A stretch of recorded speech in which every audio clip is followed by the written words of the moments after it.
Hi viewers, আসসালামু আলাইকুম। আশা করি তোমরা সবাই ভালো আছো। তো আজকে আমি তোমাদের নবম ও দশম শ্রেণীর জেনারেল ম্যাথ 16.3 অর্থাৎ পরিমিতির এই অধ্যায় নিয়ে আলোচনা করব। তো এই অধ্যায়ের সকল অঙ্ক আমি তোমাদের আজকে দেখানো হবে, তোমাদের সকল অঙ্কের সমাধান করে দেওয়া হবে।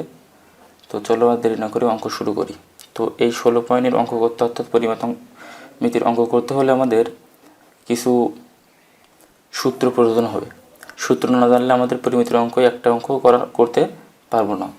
তো সূত্রগুলো আমাদের প্রথমত জেনে নিতে হবে। তো সূত্রগুলো জানার জন্য তোমাদের আমি এই অধ্যায়ের জন্য দেখো কিছু সূত্র তৈরি করেছি, সকল সূত্র। এটা 16.1-এর জন্য এই 9টা সূত্র প্রয়োজন হবে। দেখো, সমকোণী ত্রিভুজের ক্ষেত্রফল হাফ ইন্টু ভূমিকোণ উচ্চতা। সমকোণী ত্রিভুজের কোণ উল্লেখ থাকলে, কোণ যদি উল্লেখ থাকে তাহলে হবে হাফ ইন্টু ভূমিকোণ উচ্চতা গুণ সাইন থিটা। থিটা দিতে হবে এইখানে, কোণের ওখানে। ত্রিভুজের পরিসীমা 3a অর্থাৎ 3টা বাহুর যোগফল। সমবাহু ত্রিভুজের ক্ষেত্রফল √3/4a² অর্থাৎ যেখানে a হলো ত্রিভুজের বাহুর দৈর্ঘ্য, অর্থাৎ সকলের সব কয়টার আমি আবার বর্ণনা দিয়ে দিছি সকল অনুপাতের। তো এই হলো 16.1-এর সূত্র। 16.2-এর জন্য প্রয়োজন হবে এই কটা সূত্র, 12টা। সবগুলো আমি সূত্র তোমার তৈরি করে রেখে দিয়েছি, তোমরা দেখে নিতে পারো। সূত্রগুলো তোমরা তুলে নেবে হবে, ঠিক আছে, ভিডিওটি স্কিপ করে। তারপরে আবার 9.3-এর জন্য আমাদের সূত্র প্রয়োজন হবে এই 5টা, মাত্র অনলি এই 5টা সূত্র হলে আমরা 9.3-এর অঙ্ক করতে পারবো। 9.4-এর জন্য সূত্র প্রয়োজন হবে এই 1 থেকে 17টার মতো, এই সূত্র প্রয়োজন হবে 9.4-এর জন্য। এই সূত্রগুলো যদি সবগুলো করতে পারি তাহলে আমাদের অঙ্ক করা সম্ভব হবে, তাছাড়া এই অধ্যায়ের অঙ্ক করা সম্ভব হবে না। তো আমাদের প্রথমত এই সূত্রগুলো জেনে আমাদের অঙ্ক করতে হবে, ঠিক আছে। 16.3-এর সূত্র তোমরা ওই করে 5টা সূত্র জেনে অঙ্ক করা শুরু করবে, ঠিক আছে। আর যদি তোমরা চাও তাহলে আমি এই ফাইলটা পিডিএফ করে দিতে পারি, এই তোমাদের সূত্রের এই ফাইলটা। তো দেখো, প্রথমত 16.3-এর যে অঙ্কটা আছে সেটা হলো, একটি বৃত্তচাপ কেন্দ্রে 30 ডিগ্রি কোণ উৎপন্ন করলে বৃত্তের ব্যাস যদি 126 সেন্টিমিটার হয় তাহলে বৃত্তের চাপের দৈর্ঘ্য নির্ণয় করো। তো আমাদের চাপের দৈর্ঘ্য সূত্র দেওয়া আছে ওখানে, theta pi r theta by 180 degree. এখানে দেখো তোমাদের চাপের সূত্রটা দেখাই। এখানে দেখো লেখা, বৃত্তাংশের দৈর্ঘ্য পাই আর থিটা বাই 180 ডিগ্রি, অর্থাৎ বৃত্তচাপ যা বৃত্তাংশের দৈর্ঘ্য তাই, S = এই সূত্রটা আমাদের এখানে প্রয়োগ করতে হবে। তো আমাদের দেখো এখানে সূত্র করার জন্য প্রথমত আমাদের এখানে সূত্র আমরা জানি বৃত্ত চাপ S = pi r theta by 180 degree. এটা আমাদের মূলত সূত্র। তো এই সূত্র থেকে আমরা নিচে সমান সমান দিই, পায়ের মান জানি 3.1416 গুণ আর এর মান হলো বৃত্তের ব্যাসার্ধ। তো এটা আমাদের বের করে নিতে হবে কোথা থেকে। দেখো এখানে বৃত্তের ব্যাস আছে 126 সেন্টিমিটার, এখান থেকে আমরা বৃত্তের ব্যাসার্ধ নির্ণয় করতে পারি কিভাবে। দেখো এখানে দেখো লেখা, বৃত্তর ব্যাস দেওয়া আছে 2r, অর্থাৎ দুইটা ব্যাসার্ধ মিলে একটা ব্যাস হয় কত, 126। এখান থেকে তাহলে আর ব্যাসার্ধ কত হবে, 126 যদি 2 দিয়ে ভাগ করি তো আমাদের পাওয়া যাবে এখান থেকে 63। আর পাইছিল 63, অর্থাৎ ব্যাসার্ধ আর হলো 63, কিন্তু আমরা পেতে পারি। তো এখান থেকে আমরা ব্যাসার্ধ বের করবো, অর্থাৎ বৃত্ত যদি আমরা অঙ্কন করি, এই বৃত্ত যদি এই হলো কেন্দ্র হয়, এখান থেকে এইটুকু বলা হয় আর এখান থেকে এইটুকু বলা হয় আর, অর্থাৎ বৃত্তের ব্যাস এখান থেকে এই পর্যন্ত 2r। এখন এখান থেকে আমরা ব্যাসার্ধ এই আর এখানে আমরা 63 পাঠাতে পারি, গুণ থিটার মান হলো কোণ কত ডিগ্রি, 30 ডিগ্রি। তো থিটা = 30 ডিগ্রি, এখানে সে 30 ডিগ্রি আমরা বসা দেবো। তো এখান থেকে আমরা যদি সম্পূর্ণ ক্যালকুলেশন করি, এইটুকুর সম্পূর্ণ যদি ক্যালকুলেশন করি তো এখানে আমাদের উত্তর আসবে কত, আমাদের উত্তর আসবে 32.9868 সেন্টিমিটার। এটা আমাদের প্রথমত এক দাগের অ্যান্সার। তো এইভাবে আমরা এই সূত্র ধরে মুছ থেকে আমরা যে কোনো অঙ্ক করতে পারবো সূত্রের মানগুলো বের করে। তো এখন আমরা দেখব 16.3-এর 2 নম্বর যে প্রশ্নটা 2 দাগ, সেটার অ্যান্সার।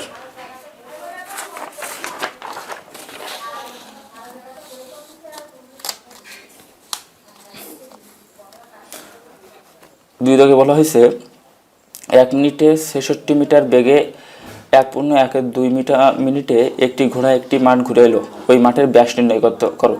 তো আমরা আগে জেনেছি ব্যাস হলো 2r, এখান থেকে আমরা ব্যাস জেনেছি হলো 2r। দেখো এখানে 16.3 প্রথমত ব্যাস দেওয়া আছে, বৃত্তের ব্যাস 2r, যেখানে r হলো ব্যাসার্ধ। অর্থাৎ 16.3 এই সূত্রগুলো তোমাদের জানা লাগবে অঙ্ক করার জন্য। তো আমাদের বৃত্তের ব্যাস নির্ণয় করার জন্য 2r নির্ণয় করার জন্য আগে দেখতে হবে আমাদের প্রতি মিনিটে 66 মিটার বেগে যায়, তাহলে 1 মিনিটে যায় 66 মিটার। অতএব 1.12 মিনিটে যায় 66 গুণ 1.12, অর্থাৎ 66 গুণ 3/2। আর সেটা 3 দিয়ে গুণ করে আমরা যদি 2 দিয়ে ভাগ করি তাহলে পাবো হলো 99 মিটার। অর্থাৎ 2 1 2, 2 1 3, আর 2 তো লসাগু থাকবে নিচে, 99 মিটার। অর্থাৎ একটা ঘোড়া সে সম্পূর্ণ 1.12 মিনিটে একটা ঘোড়া 99 মিটার পথ যায়। আর আমরা জানি মাঠটা হলো কি গোলাকার, এরকম গোলাকার মাঠ। তো ঘোড়া যদি এখান থেকে যাত্রা শুরু করে তাই সম্পূর্ণ পথ 1.12 মিটারের সম্পূর্ণ পথ 99 মিটার পথ যেতে পারে, অর্থাৎ এই জায়গায় ফিরে আসে। অর্থাৎ সে তার পরিধি বরাবর পথ অতিক্রম করলো। তো আমরা জানি পরিধি সূত্র 2πr, অর্থাৎ সে গেল 99 মিটার পথ, অর্থাৎ 2πr মিটার পথ সে অতিক্রম করলো। তো আমরা লিখতে পারি সত্যমতে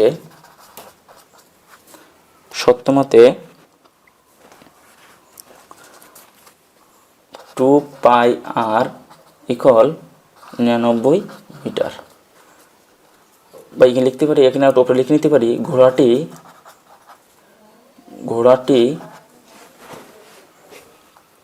99 মিটার বা পরিধি বরাবর পথ অতিক্রম করলো। তো দেখো এখান থেকে আমাদের লাগবে 2r, ব্যাস 99 আমরা কত ভাগ করবো, পাই দ্বারা ভাগ করব। অর্থাৎ 2r ইকুয়াল কত পাবো আমরা, 2r ইকুয়াল এখান থেকে আমরা বের করতে পারি 31.5126 মিটার। আমরা জানি বৃত্তের ব্যাসার্ধ ইকুয়াল টু r, ব্যাস ইকুয়াল 2r, অর্থাৎ বৃত্তের ব্যাস 2r ইকুয়াল 31.5126 মিটার। এটা হলো অ্যান্সার। অর্থাৎ ঘোড়াটি সম্পূর্ণ পরিধি বরাবর বৃত্তের ব্যাস হয়েছে আমাদের 31.5126 মিটার। এটা হলো আমাদের 16.3-এর 2 নম্বরের উত্তর। তো এখন থেকে আমরা 16.3-এর 3 দাগ করার চেষ্টা করব। 3 দাগে বলা হয়েছে একটি বৃত্তাংশের ক্ষেত্রফল 77 বর্গমিটার এবং বৃত্তের ব্যাসার্ধ 21 মিটার। বৃত্তচাপটি কেন্দ্রে যে কোণ উৎপন্ন করে তা নির্ণয় করো, অর্থাৎ থিটা নির্ণয় করতে হবে। তো আমরা তোমাদের একটা জিনিস দেখাই, বৃত্তাংশের ক্ষেত্রফলের সূত্র এখানে দেখো দেওয়া আছে, বৃত্তাংশের ক্ষেত্রফল বা বৃত্তকলার ক্ষেত্রফল থিটা বাই 360 ডিগ্রি গুণ পাই আর স্কোয়ার। এটাতে আমাদের থিটার মানটা নির্ণয় করতে হবে, ঠিক আছে? সবগুলো দেখো এখানে দেওয়া আছে। এখন দেখো আমরা এখান থেকে বৃত্তের ক্ষেত্রফল, অর্থাৎ বৃত্তের ক্ষেত্রফল দেওয়া আছে বৃত্তাংশের ক্ষেত্রফল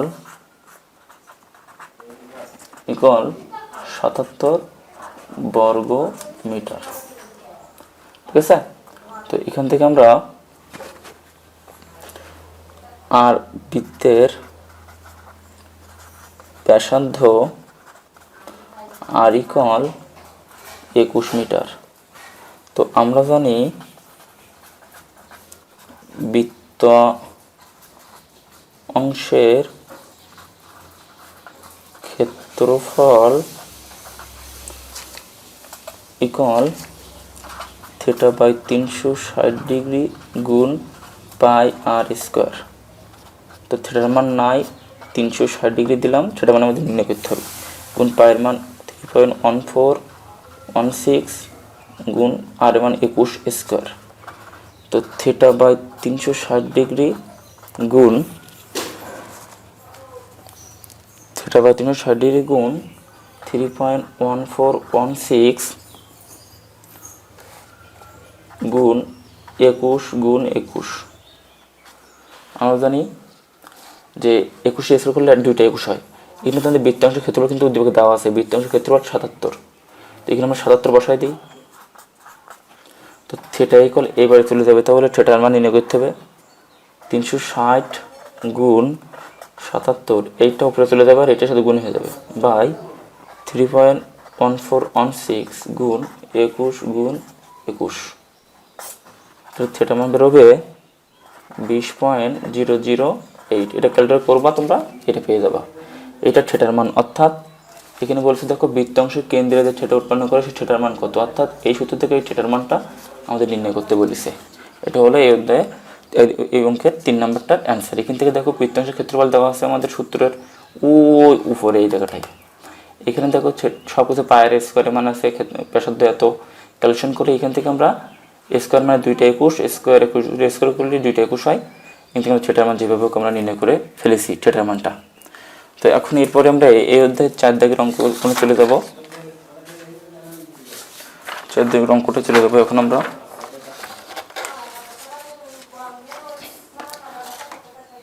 বলেছে একটি বৃত্তের ব্যাসার্ধ 14 সেন্টিমিটার এবং বৃত্তচাপ কেন্দ্রে 75 ডিগ্রি কোণ উৎপন্ন করলে বৃত্তাংশের ক্ষেত্রফল নির্ণয় করো। তো দেখো এখানে বৃত্তের ব্যাসার্ধ দেওয়া আছে, তাহলে লিখতে পারি আমরা বৃত্তের ব্যাসার্ধ আর ইকুয়াল 14 সেন্টিমিটার, বৃত্তচাপ কেন্দ্রে কোণ থিটা ইকুয়াল 75 ডিগ্রি। বৃত্তাংশের ক্ষেত্রফল নির্ণয় করতে বলেছে, তাহলে অতএব বৃত্ত অংশের ক্ষেত্রফল ইকুয়াল থিটা বাই 360 ডিগ্রি গুণ পাই আর স্কোয়ার। এটা আমাদের সূত্র। দেখো এখানে এই যে বৃত্তাংশের ক্ষেত্রফল সূত্র, theta by 360 degree pi r square. এখন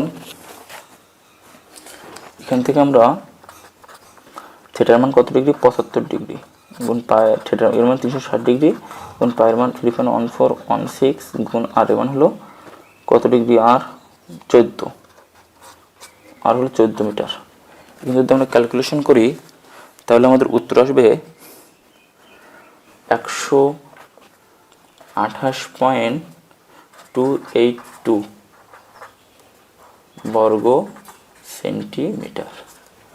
এটা আমাদের 4 নম্বরের উত্তর। অর্থাৎ দেখেন দেখো একদম সোজা সিম্পল, বৃত্তাংশের ক্ষেত্রে নির্ণয় করতে বলেছে, সূত্র বসাইছি, মানগুলো বসাইছি, ক্যালকুলেশন করেছি, উত্তর শেষ। তো এখন আমরা দেখব এই অধ্যায়ের 5 নম্বর যে প্রশ্ন আছে সেই প্রশ্নটার উত্তর।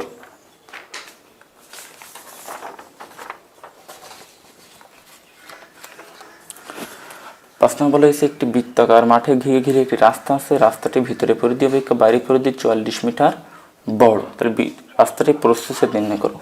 রাস্তাটা আমরা এখানে অঙ্কন করি, একটা বৃত্তাকার একটা মাঠ, তাকে ঘিরে একটা রাস্তা আছে, তো তাকে ঘিরে একটা রাস্তা অঙ্কন করলাম। রাস্তার এই পরিধিকে দিলাম হলো আমরা x ধরলাম, আর বৃত্তাকার এই ব্যাসার্ধটাকে আমরা r ধরলাম। তো এখন দেখো মূলত আমরা বৃত্তাকার রাস্তাটা কিন্তু বাইরে দিয়ে x মিটার চওড়া আর ধরে নিছি আমরা, আর বৃত্তের এই ব্যাসার্ধকে আর ধরে নিছি, বৃত্তটা কিন্তু এইটা, রাস্তাটা কিন্তু এইটা। তো আমরা জানি লিখতে পারি আমরা বৃত্তের ব্যাসার্ধ আর, তাহলে বৃত্তের পরিধি 2 পাই আর, এটা সূত্র। আর বৃত্তের ব্যাসার্ধ সহ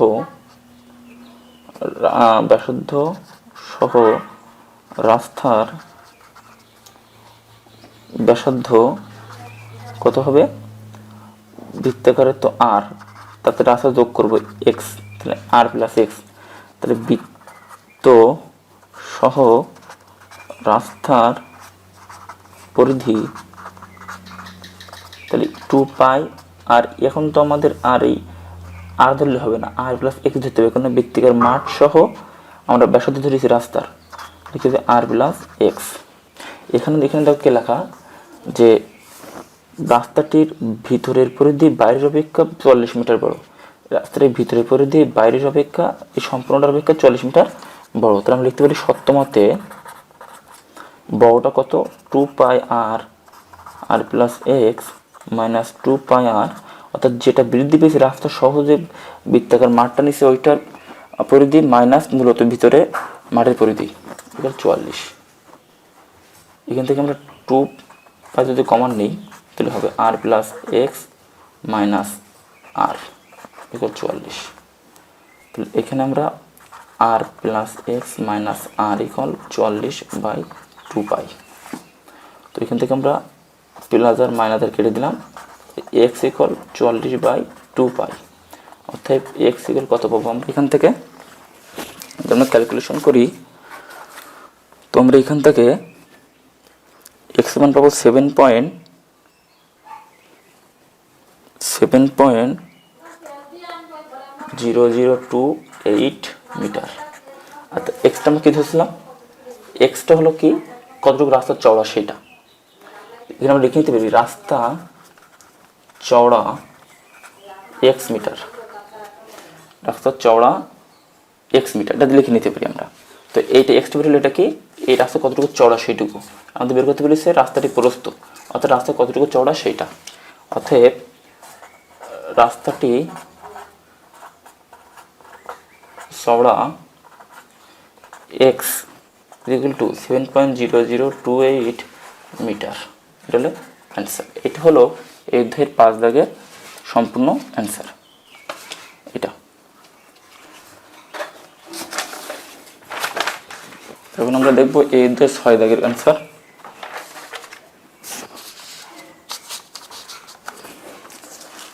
6 দাগে বলা হয়েছে একটি বৃত্তাকার পার্কের ব্যাস 26 মিটার, পার্কটি বেষ্টন করে বাইরে 2 মিটার চওড়া একটা প্রশস্ত পথ আছে, পথটির ক্ষেত্রফল আমাদের নির্ণয় করতে হবে।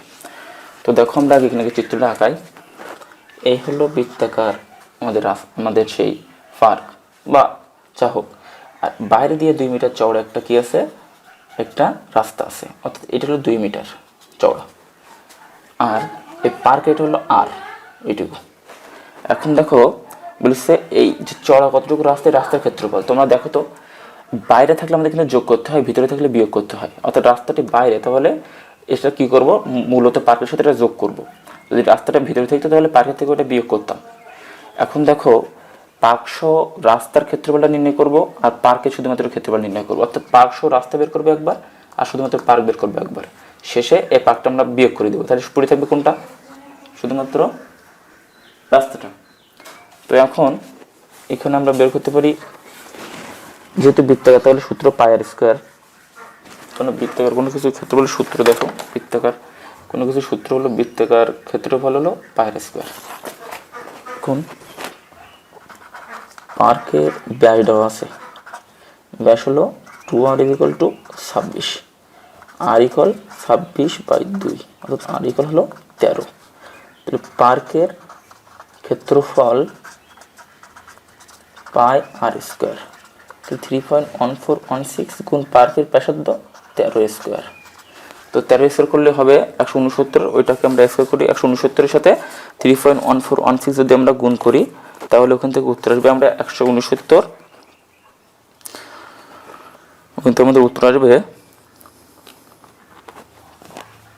3.1416 গুণ 169, উত্তর আসবে হলো 530.9304 বর্গ মিটার। এটা শুধুমাত্র রাস্তার ক্ষেত্রফল। তাহলে এখন যদি লিখি আমরা রাস্তা সহ পার্কের ব্যাসার্ধ, রাস্তার হলো 13 প্লাস পার্কের হলো চড়া 2, অর্থাৎ কত 15 সেন্টিমিটার, মিটার বর্গ মিটার। হ্যাঁ, এখন যদি আমরা লিখি রাস্তা সহ পার্কের ক্ষেত্রফল ইকুয়াল পাই আর স্কোয়ার, এর সাথে আর1 ধরি, 3.1416 গুণ এটার মান 15, অর্থাৎ 2 মিটার যোগ সহ 15। যদি আমরা 15 স্কোয়ার করি তাহলে 15 গুণ 15 গুণ 3.1416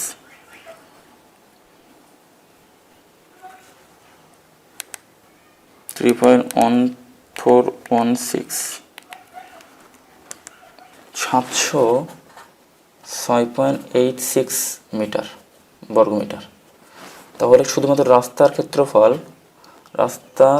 ক্ষেত্রফল সম্পূর্ণ থেকে রাস্তাসহ পার্ক, অর্থাৎ রাস্তাসহ পার্কের ক্ষেত্রফল এত বেরিয়েছে, পার্কটা আমি বাদ দিব, তাহলে পড়ে থাকবে শুধুমাত্র রাস্তা। তাহলে পার্কটা সম্পূর্ণ বেরিয়েছে 0.86 মাইনাস ওটা বেরিয়েছে 530.93।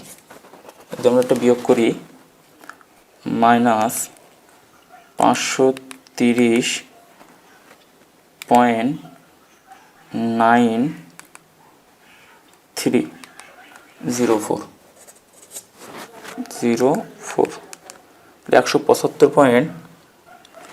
175.9296 বর্গ মিটার। এটা হলো আমাদের 6 দাগের উত্তর। তোমরা দেখো, এটা হলো আমাদের 6 দাগের অ্যান্সার।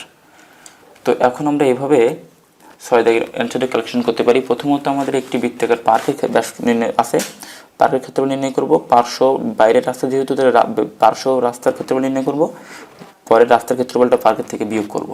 তাহলে পার্কটা যদি তুলে নিই, রাস্তাটা খালি পড়ে থাকবে। দেখো, শুধু পার্কটা তুলে নিয়েছে, রাস্তাটা পড়ে আছে, রাস্তার ক্ষেত্রফলেই। এখন আমরা এই অধ্যায়ের পরবর্তী অঙ্ক 7 দাগটা করার চেষ্টা করব।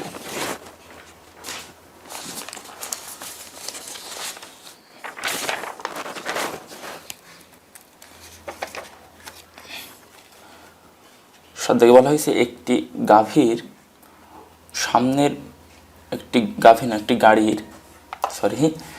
একটি গাড়ির সামনের ব্যাস 28 সেন্টিমিটার এবং পেছনের চাকার ব্যাস 35 সেন্টিমিটার। 88 মিটার পথ যেতে সামনের চাকা পেছনের চাকা অপেক্ষা কতবার বেশি ঘুরবে? তো দেখো, আগে আমরা জানি চাকা পরিধি বরাবর ঘুরে। তো সামনের চাকার ব্যাস 2r = 28, ব্যাসার্ধ r = 14। এখন সামনের চাকার পরিধি 2πr, 2 গুণ 3.1416 গুণ পায়ের মান হলো 14। তাহলে এখান থেকে আমরা ওইটা বের করতে পারি 87.9648। এটা সামনের চাকার পরিধি। একইভাবে আমরা যদি পেছনের চাকা নির্ণয় করি, তাহলে সামনের চাকা বেশিবার ঘুরবে। এবার লিখি 88 মিটার পথ যেতে 88 মিটার পথ যেতে সামনের চাকা ঘুরবে, 88 মিটার পথ যেতে সামনের চাকা ঘুরবে। এখন দেখো, এই 88 কিন্তু মিটারে, ভালো খেয়াল করে, 88 মিটারে, আর এটা কিন্তু সেন্টিমিটারে, ভালো করে বুঝতে হবে।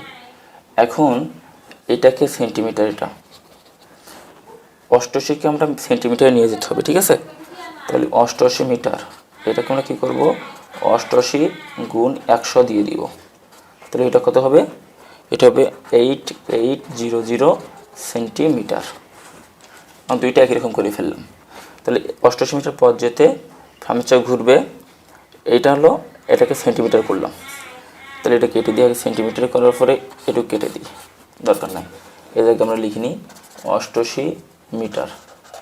এটা কী করবো, 88-র সাথে 100 গুণ করে এটা আমরা 88-র সঙ্গে সেন্টিমিটার করে নিলাম। তো 88 সেন্টিমিটার তাহলে হবে।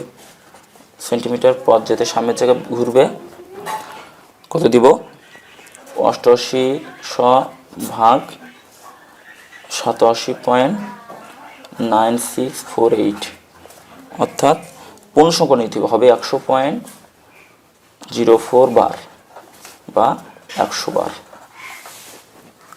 এটা গেল সামনের চাকা, পূর্ণসংখ্যক বার নিতে বলেছে, কিন্তু এখানে পূর্ণসংখ্যক বার নিতে বলেছে। এখন পেছনের চাকা দেখি। পেছনের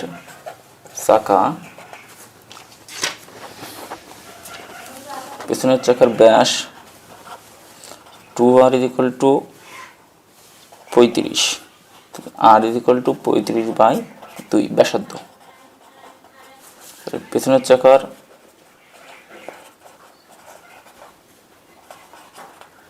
পরিধি 2πr, কারণ পরিধি বারবার চাকা ঘুরে। 2 × 3.1416 গুণ r এর মান 35/2। তো এখান থেকে আমরা 35/2 ক্যালকুলেশন করার পর হচ্ছে, যদি আমরা এইটু কেটে দিই তাহলে হলো 109.956 সেন্টিমিটার। এটা পেছনের চাকার পরিধি। এখন পেছনের চাকা তাহলে এবার লিখতে হবে 8800 সেন্টিমিটার পথ যেতে পেছনের চাকা ঘুরবে = 8800/109.596। তো এগুলো তো হচ্ছে আমাদের 80.032 বার, কিন্তু আমাদের পূর্ণ সংখ্যাটা দিতে হবে, তাহলে 80 বার। তো দেখো, তাহলে সামনের চাকা পেছনের চাকা অপেক্ষা বেশি বার ঘুরবে। সামনের চাকা পেছনের চাকা অপেক্ষা বেশি বার ঘুরবে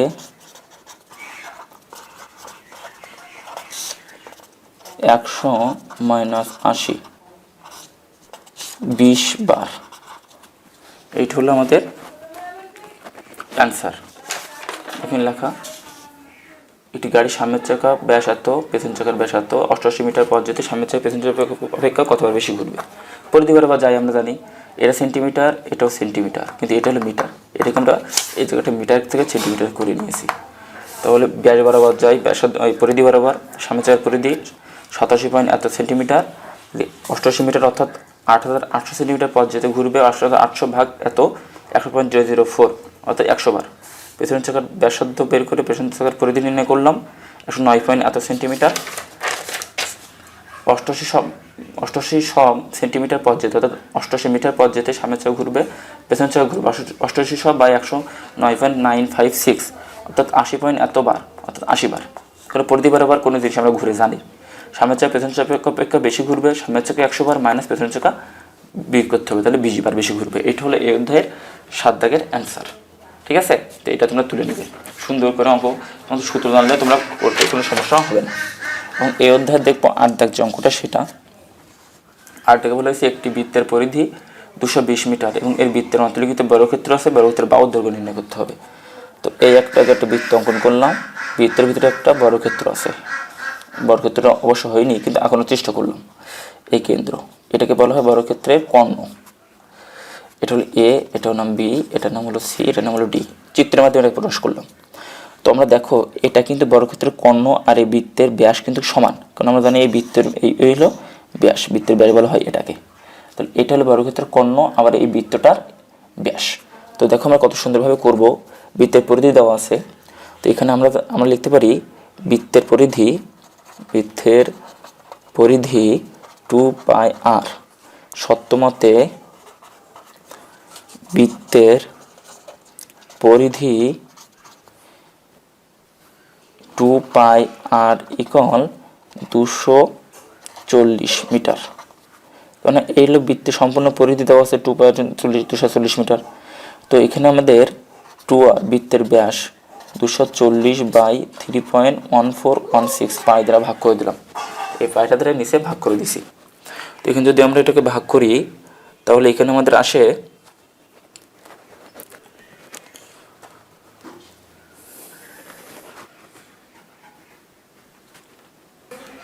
এখানে 220কে যদি 3.1416 অর্থাৎ এই পাই দ্বারা ভাগ করি, তাহলে ব্যাসার্ধ 2r = আসে 70.0280।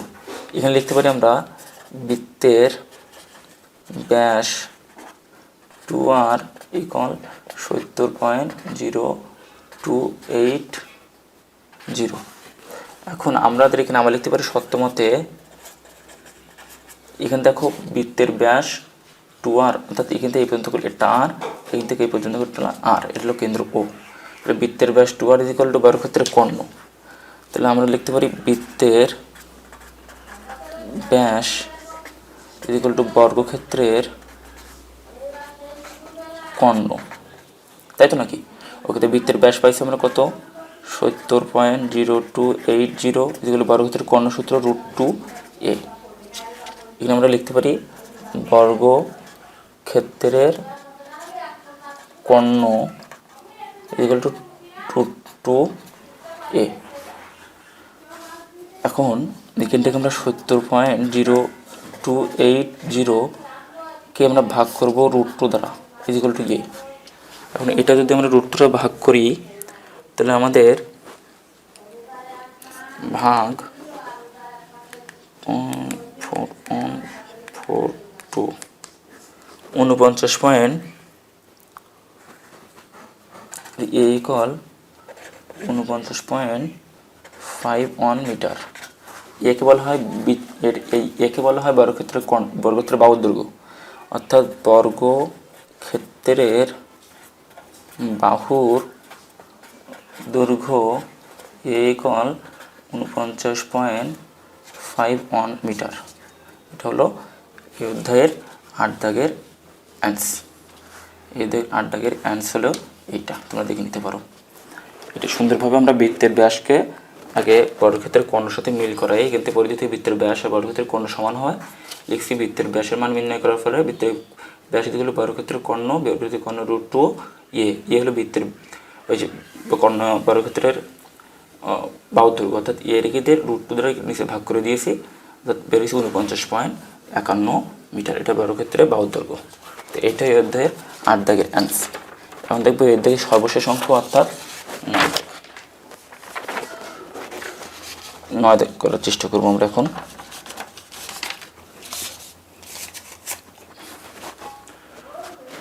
9 দাগে বলা হয়েছে একটি বৃত্তের পরিধি একটি সমবাহু ত্রিভুজের পরিসীমার সমান। এতে দুটো ক্ষেত্রফল অনুপাত নির্ণয় করতে হবে। সমবাহু ত্রিভুজের ক্ষেত্রফল অনুপাত নির্ণয় করব, বৃত্তের পরিধির ক্ষেত্রফলও নির্ণয় করব। দেখো আমরা এখন করি।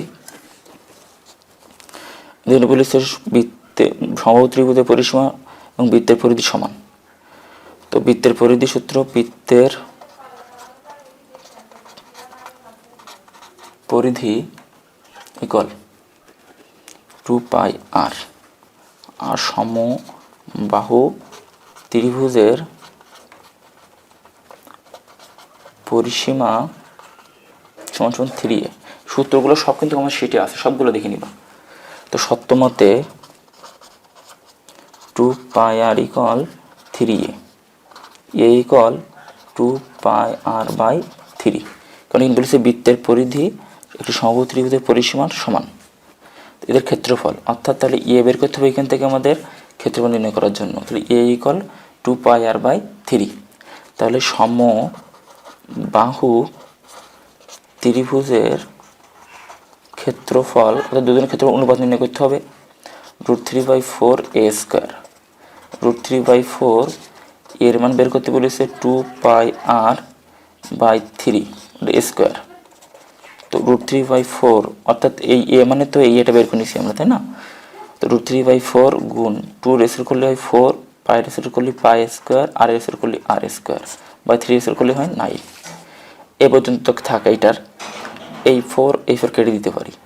তাহলে আরও ছোটো করনি √3 × π² r²/9। একইভাবে আমরা কিন্তু নির্ণয় করব বৃত্তের ক্ষেত্রফল। দুটো ক্ষেত্রফল অনুপাত নির্ণয় করতে হবে, বৃত্তের ক্ষেত্রফল আর সমবাহু ত্রিভুজের ক্ষেত্রফল। বৃত্তের ক্ষেত্রফল πr² আমরা জানি। তাহলে বৃত্তের ক্ষেত্রফল = অর্থাৎ অনুপাতকে ইষ্ট দ্বারা প্রকাশ করা হয়। বাহু ত্রিভুজের ক্ষেত্রফল, সমবাহু ত্রিভুজের ক্ষেত্রফল, বৃত্তের ক্ষেত্রফল পাই আর স্কোয়ার ইস্টু মানে ভাগ, ভাগ √3 into pi square r square by 9। দুপুরে পরবর্তী লাইন করি, তো পাই স্কোয়ার পাই আর স্কোয়ার গুণ এই √3টা নিচে রেখে দিই আর এটা উল্টাই দিই, 9/পাই স্কোয়ার আর স্কোয়ার, সরি পাই স্কোয়ার আর স্কোয়ার। তো আর স্কোয়ার কেটে দিলাম, পাই স্কোয়ারতে পাই কাটাকাটি করলে একটা পাই থাকে, তাহলে নিচে উপরে পেলাম 9, নিচে পেলাম হলো √3 পাই। তো 9 মানে কয়টা √3? তো আমরা জানি 9 মানে হলো 4টা √3, 1টা 2টা 3টা 4টা বাই √3 পাই। কেননা 9 মানে এই দুইটা √3 মিলে একটা 3 হয়, এই দুইটা √3 মিলে একটা 3 হয়, কেন রুট মানে হাফ, 3 3 আবার 9 হয়। এই √3 এই √3 কেটে দিলাম, তাহলে 1টা 2টা 3টা √3 আছে। তো দেখো এখানে আমরা শেষ করি, তাহলে এখানে লিখতে পারি আমরা 3টা √3 মানে হলো 3√3 বাই নিচে কত আছে পাই, এই যে নিচে পাই আছে তাই না, পাই দিয়ে দিলাম।